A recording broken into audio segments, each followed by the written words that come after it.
श्री स्वामी समर्थ. नमस्कार मैत्रिणींनो, आपली स्मार्ट सखी चॅनलमध्ये तुमचं स्वागत आहे. आज आपण पाहणार आहोत आषाढ महिन्याची अमावस्या म्हणजेच दीप अमावस्या. या दिवशी ज्यामुळे आपल्या घरात सुख शांती राहील, ही पूजा सांगून झाल्यानंतर मी तुम्हाला छोटीशी कहाणी देखील सांगणार आहे. ज्या जागेवर आपण पूजा मांडणार आहोत ती जागा आधी स्वच्छ करून घ्यायची आहे. त्यानंतर त्या जागेवर हळदी कुंकाने एक छोटेसे स्वस्तिक काढायचे आहे.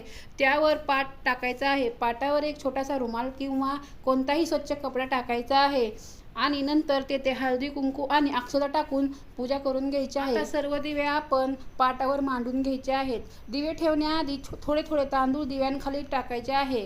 घरात जितके दिवे असतील ते सर्व आज स्वच्छ धुवून घ्यायचे आहेत.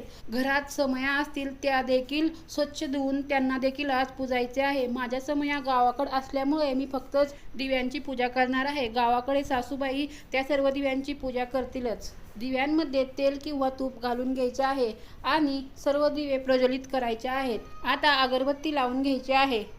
दिवे प्रज्वलित करून झाले की आपण गणपतीची पूजा करणार आहोत. गणपतीला आधी पाण्याने, नंतर पंचामृताने आणि परत एकदा पाण्याने स्नान घालून परत तिची स्थापना आपण पाटावर करणार आहोत. त्यावेळेस वक्रतुंड महाकाय सूर्यकोटी समप्रभ निर्विघ्नं कुरु मे देव सर्व कार्येषु सर्वदा अशी गणपतीला प्रार्थना करून आपल्या पूजेला सुरुवात करणार आहोत. त्यानंतर गणपतीला हळदी कुंकू व्हायचे आहे.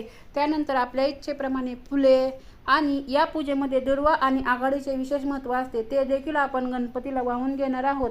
त्यानंतर आज लहायांचा महत्त्व असते. लहायांचा नैवेद्य दाखवायचा आहे. त्याचबरोबर थोड्याशा साखरेचा देखील नैवेद्य दाखवायचा आहे. हे सर्व झाल्यानंतर याच प्रकारे आपण दिव्यांची देखील पूजा करून घेणार आहोत. फार पूर्वी एक राणी होती. त्या काळी सासुरवास खूप असे, तसेच राणीलाही होता.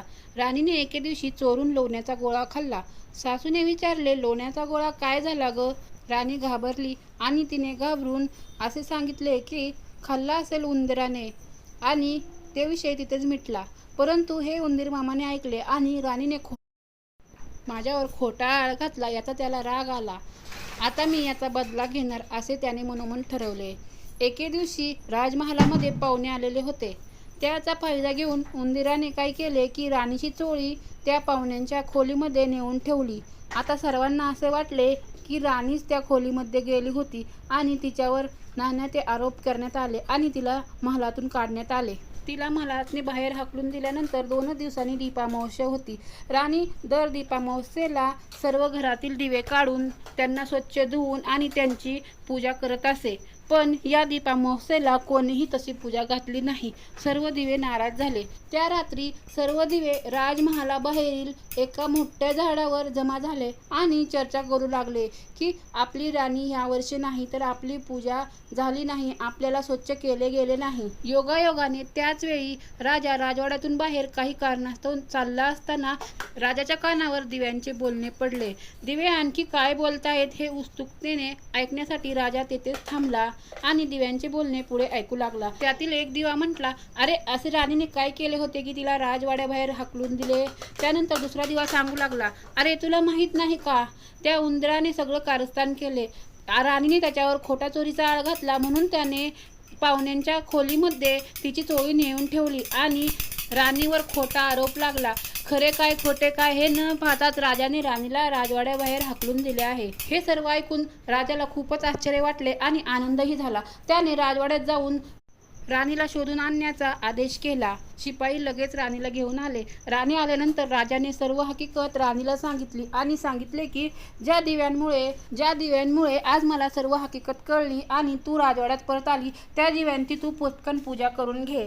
राणीने वेळ न घालवता लगेचच घरातील सर्व दिवे काढले आणि त्यांना घासून स्वच्छ केले आणि त्यांची पाटावर मांडून व्यवस्थित पूजा करून घेतली. जसे या पूजेमुळे राणीवर लागलेला आरोप खोटा ठरला, तसंच तुमच्या आमच्या जीवनात देखील या पूजेचे फळ मिळो. ही कहाणी कशी वाटली कमेंट करून नक्कीच सांगा. ही इतरांना शेअर देखील करा, म्हणजे ही माहिती सर्वांपर्यंत पोहोचेल. दिव्यांची पूजा करून झाल्यानंतर आपण ज्या कणकेच्या दिव्याने दिव्यांना ओवाळलं होतं तेच दिव्याचं ताट घेऊन आपण घरातील लहान मुलांना देखील ओवाळायचं आहे. हळदी कुंकू लावून अक्षता टाकून आणि त्यांना थोडीशी साखर चारायची आहे. त्यानंतर या दिव्याने त्यांना ओवाळून घ्यायचे आहे. असेच सण, व्रत, वैकल्य इत्यादींचे माहितीपूर्ण व्हिडिओ पाहण्यासाठी चॅनलला सबस्क्राईब करून ठेवा. व्हिडिओ पूर्ण पाहिल्याबद्दल मनापासून धन्यवाद.